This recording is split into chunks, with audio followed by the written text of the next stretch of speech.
অনেক আমি নিজেও কাম করে খাই। আমার এক পোলা, এই পোলারে রাজমিস্ত্রি কাম করায়, হেলমেরি করে বলে ভাত খাই আমি। সোলাইমানের মতন এমন অনেক লোক পুলিশের সাবেক ডিআইজির জবরদখলের শিকার হয়ে আজ পথে বসেছেন। কারো জমি দখল, কারো যাতায়াতের রাস্তা বন্ধ করে রূপগঞ্জে গড়ে তুলেছেন বিশাল আনন্দ হাউজিং প্রকল্প।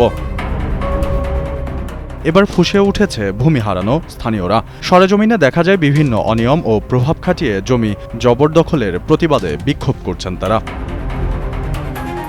রূপগঞ্জের বিভিন্ন এলাকা থেকে বিক্ষুব্ধ মানুষ জড়ো হয়ে সাবেক এই অতিরিক্ত ডিআইজির বিরুদ্ধে স্লোগান দেন, তুলে ধরেন নানান অভিযোগের ফিরিস্তি। আমার এই একটা মাছের প্রজেক্ট আছে, এই যে শুরু করিয়া এই মাছের প্রজেক্টটা পড়ছে। আমি থানা গিয়া কইছি স্যার, কইছি আর ওসি স্যার আমার মাছের প্রজেক্ট বলে লাইতেছে। জায়গাটা নিছে মুজাম্মেল সাহেব দোয়াই দিয়া, এলাকার কাপ্তান যত পোলাপান আছে সব লইয়া পরে পুলিশ আয়ে আমার এনে গাইরা থুইব, এই করবো এই করবো। তো আমি ডরার রাও করতারি না, এরকমের পরিস্থিতি হয়েছে অনেক। আমি নিজেও কাম করে খাই। আমার এক পোলা, এই পোলারে রাজমিস্ত্রি কাম করায়, হেলমেরি করে বলে ভাত খাই আমি।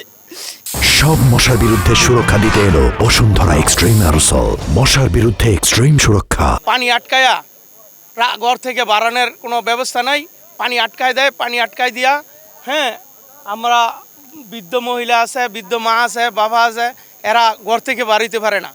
এরা বালু ফালাইয়া উঁচা করে রাখছে, আমগো বৃষ্টি হইলেই ঘরের ভিতরে পানি যায়। যাদের জমি আছে আমরা তো আমাদের জমিতে আসবে, এটা আমাদের ন্যায্য অধিকার। আমরা জমির মালিক, তো আমরা জমিতে আসলে ওরা বিভিন্ন প্রকার বাধা দেয় পুলিশ, এবং আমাদেরকে বিভিন্ন মামলা দেয়।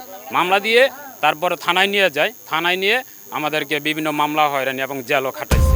আনন্দ হাউজিংয়ের সবুর বাজার সংলগ্ন গেটে শনিবার শুরু হয় এই বিক্ষোভ সমাবেশ। তবে বিক্ষোভ শুরুর কিছুক্ষণ পরই যানজটের দোহাই দিয়ে তাদের ছত্রভঙ্গ করে দেয় পুলিশ। আমি জানতে পারছি এখানে ব্যারিকেড হচ্ছে, এখান থেকে ভিতরে জানানো হয়েছে যে আমার উদ্বোধন করতে বলছেন যে রাস্তাটাকে ব্যারিকেড দিচ্ছে, যান চলাচল করতে পারতেছে না। রাস্তা আমার তো দায়িত্ব রাস্তা ক্লিয়ার করা দেয়।